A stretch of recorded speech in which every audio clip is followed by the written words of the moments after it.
So this slide talks about evolving trends. There's greater use of automation in industries. Think about that. That means you have to think about getting things automated. You got to think about developing yourself in that line. There's greater need for technologically skilled workers. So, of course, that throws the challenge back at you. You need to develop yourself beyond your first degree, beyond master, beyond whatever you studied. Okay. Demand for application for remote working or conferencing is on the increase. There's also a greater demand for personal protective equipment, that's PPEs, and cleaning products, of course, because of the current times that we find ourselves.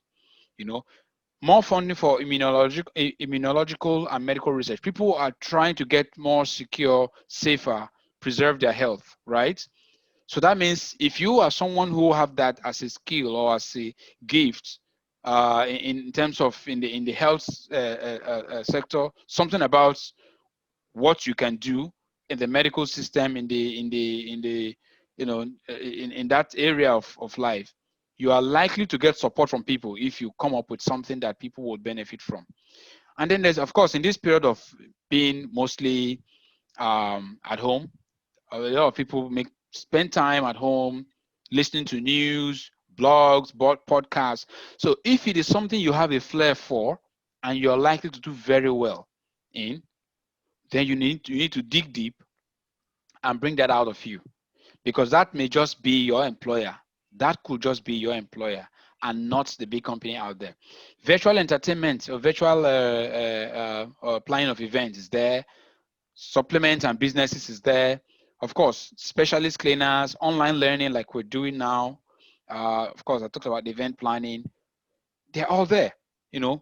And you may also, of course, consider purchasing, of course, stocks for companies that you think, or for businesses that you think are likely to grow or to get better in this period that where things are a little bit slowed down. There's some companies that are favored, the tech industries, for example, the logistics industry, for example, you know. So you might want to think about this and find a way to start thinking beyond, okay, I didn't get hired by this company of my choice, but I want to bring out that is in me so that at the end of the day, I hire myself and I'm going to hire others. Okay. So if you're hoping for a solution, like a final, okay, career, this is how to get a job, you will notice that I have just told you there are two ways. One, you're either in the geoscience world, and then we shared some of the areas where, as a geology graduate, geoscience graduates, you can find yourself hired in. But on the other side, on the flip side, there is still another group that will not practice geology. They need to find other things to do. And that means they need to listen to themselves, they need to listen to the environment, listen to the society, and ask what is happening out there. How can I be of help? That way, you are likely to come up with something that will become an employer for you. Okay? So, be passionate, find a way to do things more effectively and efficiently, because these are the soft skills that makes you different, that makes you stand out. Have a value added posture, because I mean, if I meet with you, the first thing that should come to mind is that this guy is going to add value to me, to my own company, or to my own business. Okay. And then grow your network. Don't stop at this, at your little community, your little group. Go across board, just like we're having this chat. Go across board, meet with people who are from different background, different climes, you know. Grow your network, grow your friendship base, your professional network also, because you never can tell where you meet the same persons that you met sometime in the past in a different platform. You never can tell where you meet them, and one or two ideas from them could just change your whole story.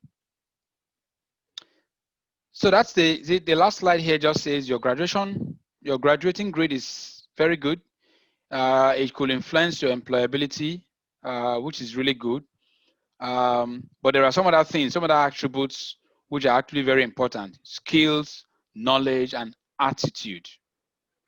Attitude is one very powerful one. You might see someone who is not so very well, knowledgeable in a particular, geoscience discipline, but the attitude tells you they're learning, they're willing to learn, they are dependable, they are hungry, they're thirsty for knowledge.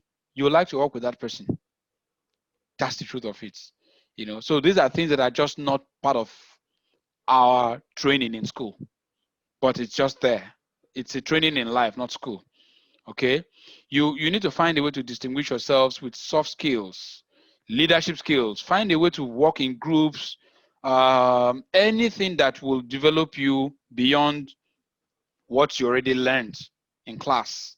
It's really key, because the recruiters will easily see that this person is a team player, or is a team lead, or is a very flexible person, or is someone who is dependable. They will easily see that. Okay.